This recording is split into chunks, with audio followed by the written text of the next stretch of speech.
வணக்கம். டிபிள் அகாடமியிலிருந்து ஜோதிராஜ் வரதராஜன். இன்று நான் பார்க்க இருக்கும் தலைப்பு திருமணம் ஏன் தாமதமாகிறது. ஒரு அவேர்னஸ் பதிவு தான். ஓகேவா? நம்ம சேனலை சப்ஸ்கிரைப் பண்ணாதவங்க சப்ஸ்கிரைப் பண்ணிங்க. அப்போ தான் பதிவுகள் அவசியம் வரும். பார்த்து பயனெல்லாம் ஜோதிடத்தை எளிமையாக படிக்க ஆரம்பினார்கள். 9788250439 இந்த நம்பருக்கு கால் பண்ணுங்க. 1 இயர் டிப்ளமா இன் அஸ்ட்ராலஜி, அதோடு சேர்ந்து 1 year diploma in acupuncture basic Siddha Varma course நடக்குது. ஆர்வமுள்ளவர்கள் பிரபஞ்சம் மனக்கரகம் மற்றவர்கள் அனைவரும் படித்து பயனெல்லாம். இப்போ வாங்க தலைப்புகளை போகலாம். திருமணம் ஏன் தாமதம் ஆகிறது. இந்த பதிவை பார்க்கின்ற இன்றைய பெற்றோர்கள் யதார்த்தத்தை உணர்ந்து புரிந்து கொண்டாலே திருமணத்தில் இவ்வளவு சிரமம் ஏற்படாது என்பதே நிதர்சனமான உண்மை. மெத்தப்படித்த பெண்களில் பெரும்பான்மையினரும் ஆண்களில் சிலரும் பெற்றோர் பேச்சை கேட்பதில்லை என்பதும் பெற்றோர்களும் அவர்களை பார்த்து பேசவே பயப்படுகிறார்கள் என்பதும் கசப்பான உண்மைதான். இந்த தலைப்பு பற்றி நிறைய பேர் பதிவிடுகிறார்கள். சமூக அவலங்களை தாங்க முடியாத சமூக ஆர்வலர்களால் மட்டுமே இந்த மாதிரி பதிவுகள் போட இயலும். அவரவர்களாக மாறினால் மட்டுமே சமூக மாற்றத்தை கொண்டு வர இயலும். சமூக மாற்றத்தை கொண்டு வருகிறோம் என்ற பெயரில் நாம் யதார்த்தத்தை விட்டு மாறி போனதுதான் கவலையான விஷயம். இந்த பதிவை ஸ்கிப் பண்ணாமல் கவனியுங்கள், கேளுங்கள். இந்த பதிவை பார்த்து 10% பேராவது யதார்த்தத்திற்கு திரும்பினால் வாழ்க்கை அவர்களுக்கு சொர்க்கமே. இன்றைய மேட்ரிமோனியல் நிறுவனங்கள் நிரம்பி வழிகின்றன. திருமணத்திற்கு உரிய மணமகன் மணமகள் தேடுதளங்கள் மிகவும் பிஸியாக இயங்குகின்றன. திருமணத்திற்கு என அமைந்த தளங்கள் கோடி கோடியாக கொட்டுகின்றன. எல்லோரும் கைபேசியிலும் கணிப்பொறியிலும் தங்களுக்கு உரிய மணமகனையும் மணமகளையும் தேடிக்கொண்டிருக்கிறார்கள். அதில் மேட்ரிமோனியல் தளங்கள் தோசைக்கு ஆர்டர் செய்வது போல சாதா, ஸ்பெஷல், பிரீமியம், சூப்பர் பிரீமியம் என்று வகை வகையாக பிரிவுகளை போட்டுக் கொண்டிருக்கிறார்கள். ஆண் பெண் ஜாதகங்களை கத்தை கத்தையாக வைத்துக்கொண்டு திருமண தகவல் மையங்களும் தனி தரகர்களும் அலைந்து கொண்டிருக்கிறார்கள். இல்லாததான் கிடைக்காது என்பார்கள். ஆனால் இங்கே இருப்பதும் கிடைப்பதில்லை. இங்கே திருமணத்திற்கு ஆண் பிள்ளைகளும் இருக்கிறார்கள், பெண் பிள்ளைகளும் இருக்கிறார்கள்.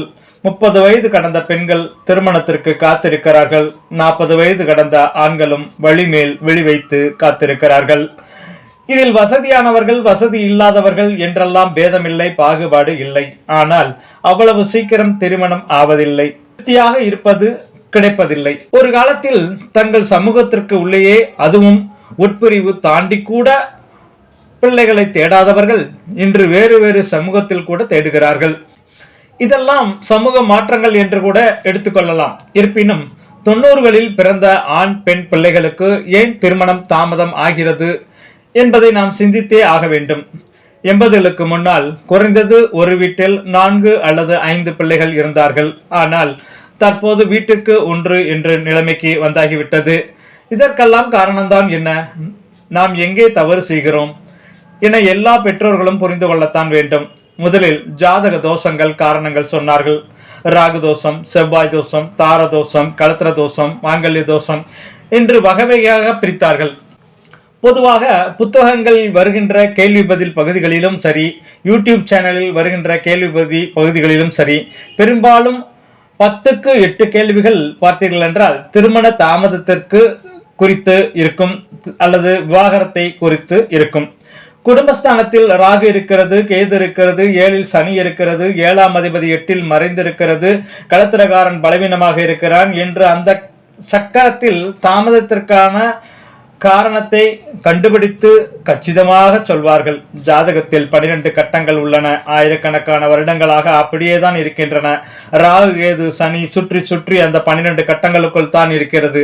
இன்றைய கணக்குப்படி பிறந்தவர்களுக்கு கும்பம், மீனம், சிம்மம், கன்னியில் பிறந்தவர்களுக்கு ராகு கேது தோஷம் இருக்கத்தான் செய்யும்.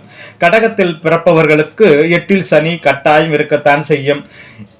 இது பெண்களுக்கு மாங்கல்ய தோஷம் என்பர். கடகம் சிம்மம் ராசிக்காரர்களுக்கு சனி ஆட்சி பெறக்கூடாது, 7ஆம் இடத்தை பாதிக்கும் என்பார்கள். ஆனால் இப்போது சனி கும்பத்தில் இருப்பதால் தினமும் 4 மணி நேரம் கடக சிம்ம லக்கணத்தில் பிறந்தவர்களுக்கு சனி தோஷம் இருக்கத்தான் செய்யும். இப்போது மீதி இருக்கும் பிற லக்கணங்களிலும் பிறந்தவர்களுக்கும் ஏதாவது ஒரு தோஷம் இப்படி இருக்கத்தான் செய்யும். ஆனால் 40 வருடங்களுக்கு முன் இந்த தோஷத்தினால் 100க்கு 90 பேர்களுக்கு காலாகாலத்தில் திருமணம் நடந்தது.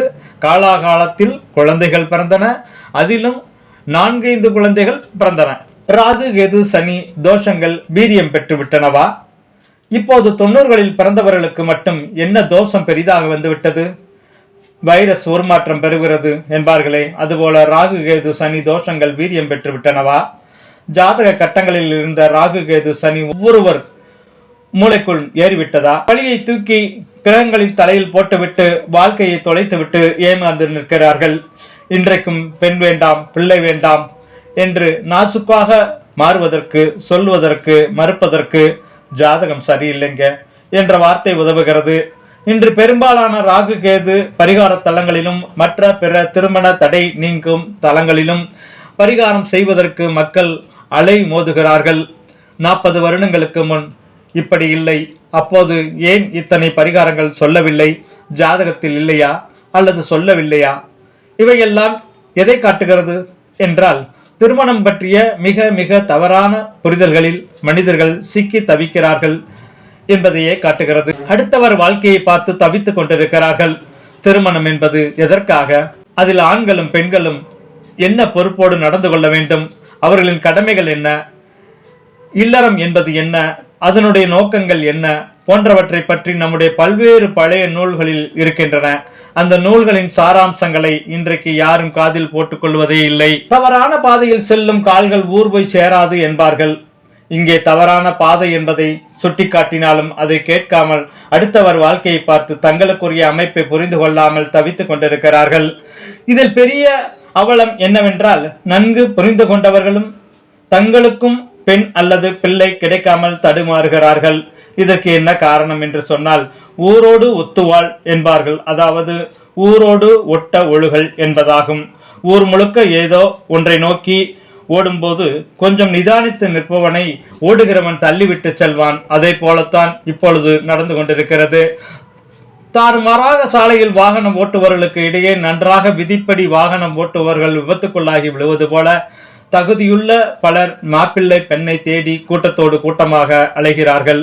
அவர்கள் எத்தனை நேர்மையாளராக இருந்தாலும் கூட அவர்களுக்கு பெண் தருவதற்கு அல்லது பிள்ளை தருவதற்கு தயங்குகின்ற மக்கள் தான் அதிகம் பேர் இருக்கிறார்கள்.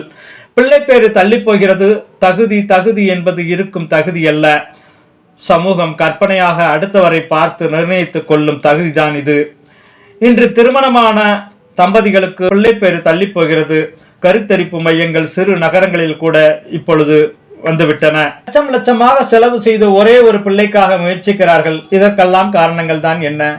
பதட்டம், எரிச்சல், அலைச்சல், வயது, உணவு, சமூக சூழல், வேலைப்பளு. இந்த உண்மையான காரணங்களை யாரும் எளிதில் காதில் போட்டுக் கொள்வது இல்லை. சீர் செய்வதும் இல்லை. சரிபடுத்திக் கொள்ள முயல்வதும் இல்லை. பொய்மான் கரடு என்பார்கள். பொய்மானை தேடி ஓடி நிஜமான மானை இழக்கும் நிலைதான் நின்று இருக்கிறது. யதார்த்தமில்லாத கற்பனை வாழ்க்கையில் உபயோகப்படாத ஆடம்பர வாழ்க்கைக்கும் ஏங்கி ஏங்கி நிம்மதியான வாழ்க்கையில் கோட்டை விடுகிறார்கள். 32 வயதில் மாப்பிள்ளை எப்படி தேடுகிறார் பாருங்கள். படித்த, அழகான, வேலையில் இருக்கும், வரதட்சணை தரக்கூடிய, முடிந்தால் ஒரே பெண்ணாக இருக்கக்கூடிய பெண் தேவை என்று 32 வயதில் இருக்கிற ஆண் தேடுகிறார். 30 வயதில் உள்ள பெண்ணுக்கு என்ன தேவை என்று பாருங்களேன்.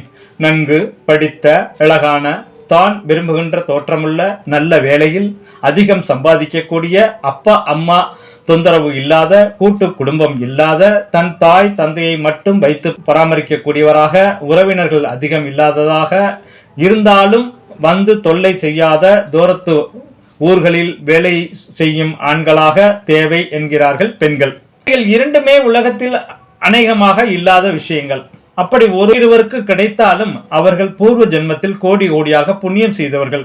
கிடைக்கின்ற சாப்பாட்டை ருசித்து சாப்பிடும் காலம் போய்விட்டது. வேண்டிய சாப்பாட்டை ஊரெல்லாம் தேடி பசி முத்தி மயக்கம் வந்து பழைய இடத்துக்கு வருகின்ற பொழுது அங்கே ஏற்கனவே இருந்த ஓட்டலில் சாப்பாடு தீர்ந்து போய் இருப்பது தெரிகிறது. இதுதான் இப்போது யதார்த்தத்தில் நடந்து கொண்டிருக்கிறது.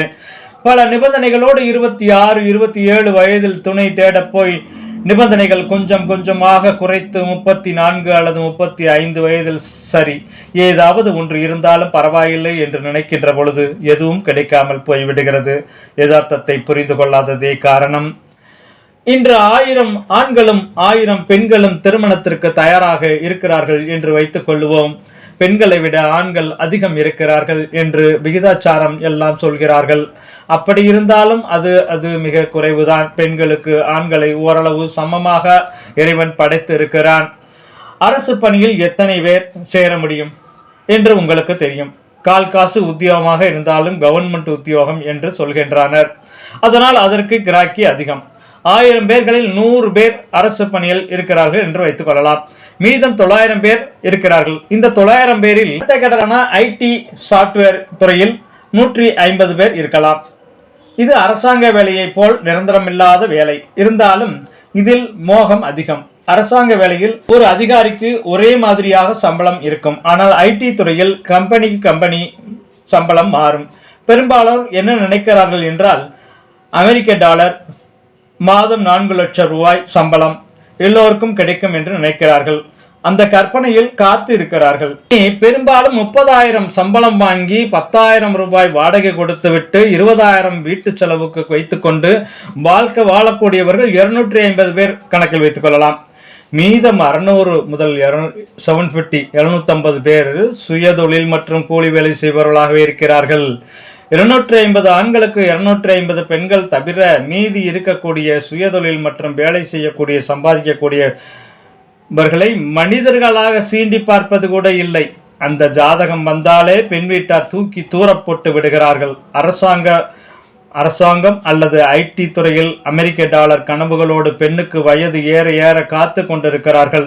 அதற்குள் அடுத்த செட்டு 1000 நபர்கள் ஆண்களும் அடுத்த செட்டு 1000 பெண்களும் வந்து காத்து நிற்கிறார்கள். அதில் இருக்கக்கூடிய 750 பேர் ஏற்கனவே திருப்பதியில் தரிசனத்திற்காக கொட்டகையில் காத்திருப்பவர்களோடு இவர்களும் சேர்ந்து கொள்கிறார்கள். இப்படி நிறைய கொட்டகைகளில் கல்யாணம் ஆகாத ஆண்களும் கல்யாணமாகாத பெண்களும் அடைந்திருக்கிறார்கள் என்பதுதான் யதார்த்தமான உண்மை. இதில் யார் சொன்னாலும் கேட்பதில்லை. 2 விதமான நஷ்டங்கள் உண்டு. இன்னும் கூட எளிதாக புரியும்படியாக சொல்லலாம். சில பேர் பேருந்துக்காக காத்திருப்பார்கள். கூட்டமாக இருக்கும். ஏதோ கிடைத்த பேருந்தில் ஏறி அட்ஜஸ்ட் செய்து கொண்டு காலாகாலத்தில் வீட்டுக்கு போய் சொந்த வேலைகளை பார்ப்போம் என்று இருப்பார்கள். வெற்றி பெற்று விடுவார்கள். சில பேர் வசதியான பேருந்து வரட்டும், உட்கார்ந்து போகும்படியான பேருந்து வரட்டும் என்று காத்திருப்பார்கள். கடைசியில் என்ன ஆகும்? கடைசி பேருந்தும் போய்விடும். இப்போது இவர்களுக்கு 2 விதமான நஷ்டங்கள். முன்னால் போனவர் மற்ற வேலைகளை பார்த்துவிட்டு வீட்டில் சுகமாக தூங்கி கொண்டிருப்பார். இவரோ கால்கடுக்க நின்று பசியோடு மயங்கி மற்ற வேலைகளை எல்லாம் பாழாகி நேரம் மீனடித்து போயிருப்பார். முன்காலத்தில் அன்று அதிக புத்திசாலித்தனம் இல்லாததால் அற்புதமாக வாழ்ந்தார்கள். ஒன்றில் திருப்தி இல்லாவிட்டாலும் மற்றொன்றில் அவர்களுக்கு திருப்தி கிடைத்தது. இன்று புத்திசாலித்தனம் அளவுக்கு அதிகமாகிவிட்டது. கணக்கு வழக்குகளால் உறவுகளும் வாழ்க்கையும் போய்விட்டன. என்ன செய்வது? மனம் மாறுவதே இதற்கு வழி. ஒரு விஷயம், எதுவும் அதிகமாக இருப்பது ஆபத்து தான். அது உணர்ச்சியாக இருந்தாலும் புத்திசாலித்தனமாக இருந்தாலும் கூட. காலம் பொன் போன்றது. இந்த நிமிடம் வீணடிக்கப்படுகிறது. விழித்துக் கொள்ளுங்கள்.